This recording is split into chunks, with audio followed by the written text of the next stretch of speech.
Masipag. Diop muna tayo ngayon sa dagat, mangingisda at sa aking farm sa bundok. Punta naman tayo ngayon sa gawaing panlangit, ang paglilingkod sa Panginoon. Isang napakalagang gawain para sa akin habang nabubuhay ang maglingkod sa Panginoon. Kaya tara, let's go tayo doon sa ministry.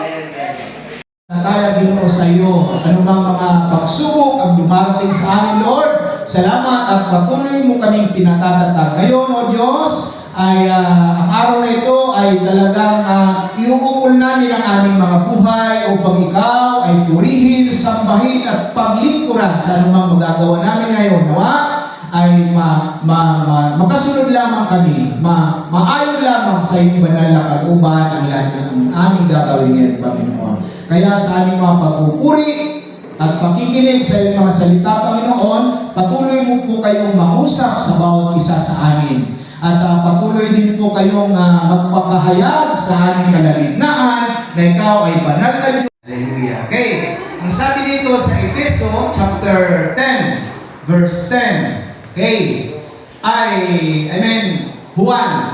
Juan, kabanatang 10, ang talata ay 10. John chapter 10 verse 10. Dumarating ang magnanakaw para lamang magnakaw, pumatay at manira. Naparito ako upang ang mga tupa ay magkaroon ng buhay.